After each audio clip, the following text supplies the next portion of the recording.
Okay, I built for my adaptive mobility device, I built the MoveAbout option 3, and I chose option 3 because I felt it was more functional in that you are able to remove the legs here and adjust the height as the child grows. Width isn't going to change a whole lot because this should be just sort of a short-term device with a toddler before you put a long cane in their hands. So, but I do think toddlers grow quite quickly. And so this gives you a little bit flexibility in being able to adjust for height should you need to.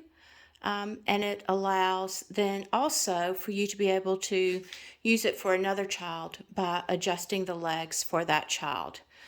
I will say this was not an overly easy device to build. It's not complicated in how you build it, but it takes a lot of time and a lot of patience to measure everything out and make sure that your height and the width of the device fits the child, because what you are wanting is for the height from the top of this part to the bottom. So this should be elbow height for a child.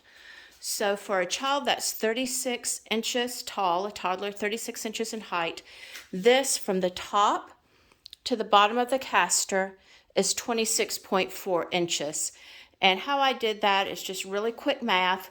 Using the standing on my own 2 feet, she had built a device for a child that was 30 inches tall, and it was 22 inches from the elbow to the floor from the of what the AMD needed to be. So I just did quick calculations, did 22 over 30 equals X over 36, figured out my dimensions. So I did that both for the height and I did that for the crossbars along the bottom, and I did that for the crossbars across the top.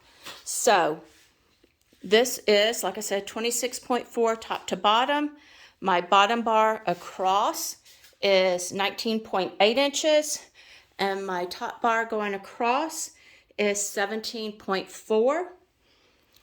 My length across the bottom from bar to bar is 14.5 inches, and my top bar from joint to joint is 13 inches. And so when you calculate that and you're trying to figure out exactly how much PVC pipe you need to cut and you need to put in, you get your joints. I use 3/4 inch PVC. So my elbows are all 3/4 inch, except since I did option 3, I used an adapter that's threaded.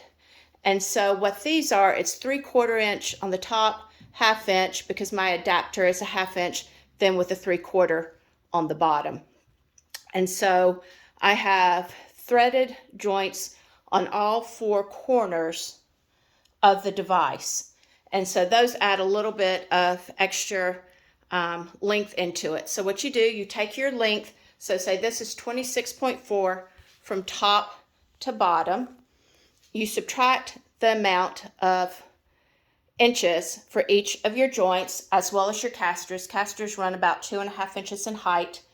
And then you subtract that from the total 26.4.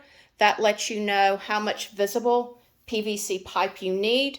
And then I added in an extra 1/2 inch on either side of the PVC pipe that would be pushed into the joint. And so you do that with all the joints to get your measurements and to figure out exactly how much of visible pipe you need.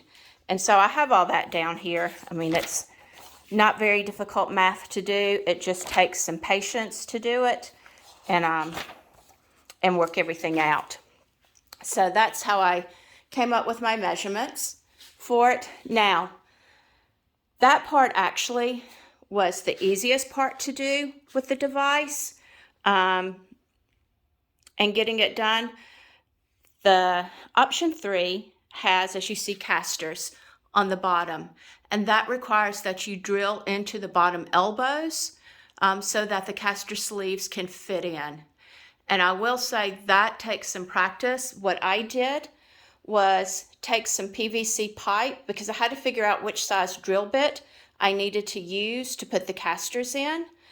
So I took just a scrap piece of PVC pipe. I put it in a vice grip on the side of my workshop table, right there. And then I just took my drill bits and I figured out which size drill bit I needed. So it took a couple of times to figure out which size I needed to use for the casters. But then once you do that, then you're ready to drill in. And that, what I did on the bottom to ensure that the casters were aligned properly, I used red Sharpie pen, made my mark on the bottom. I took an awl and poked in so that where my drill bit, I wanted my drill bit to go. And then I placed the device upside down on the ground, and I had to use pressure to put the casters in, or to drill the holes in for the casters. So that does take some patience. I had to redo one because I used too much pressure and the drill went in at an angle. So I would advise having some extra joints around and some extra PVC just in case you cut incorrectly. And I had to do that a couple of times because even though I measured everything out and did it all and cut my device, what I found out is not every part of the PVC is the same size. Like it's just off by like 1/8 inch, 1/4 inch. So I had to recut a few pieces on this. But finally got it all built and done. And actually, I like this one the best. You have to, if you're using it, I'm going to sit it down on the ground. If you're using this device with a child, like with any of the AMDs, you are going to want to be right there with them. Because this has casters, and if a child is quick, it is going to be very easy for them to take off. And if there are any drop-offs or anything along the area, they do have the high risk of falling. So you will need to be right there with them. It's hard to tell from the video, but actually the side, I'm trying to see if I can do this at a little bit of an angle. I don't know. No, it's still, you can see it better. Hold on, let me do it upside down. Sorry about that. You can tell kind of when it's upside down a little bit better. It comes in. So the top, it has a flare at the bottom. And this gives it just some stability when the child is using it, and just as kind of a safety feature. So you can kind of see it's a slight flare from the top out to the bottom. And this just adds a little bit of stability. So I did use, at the top, I put grip on it. I used back grip to put around it, and then I secured the ends of the back grip with just some electrical tape. I couldn't find what I was looking for. I was really looking for a tennis grip. You don't want to use foam because it would be too thick for a toddler's hands. Adding the grip is not necessary. It is expensive to do. I will say doing the option 3 AMD, probably all the PVC joints and everything was about $75, and that was with a military discount. And my grip was about $18 to buy. So it's not an inexpensive device to make, which is why I chose option 3, because then I can remove the legs and reuse it for each child, or use it for the same child as they're growing. But this is a great way to get a child out, to get a child exploring, to give them security kind of on both sides, because they kind of walk in and they'll hold on to it, and it just gives them a way to freely move about, have something safety, have something that they can bump into without them actually bumping into it, explore, and just move about. Again, like I said, you're going to want to be right there with them to make sure that they are safe at all times, and so that you can block any points of danger or hazards that might be around.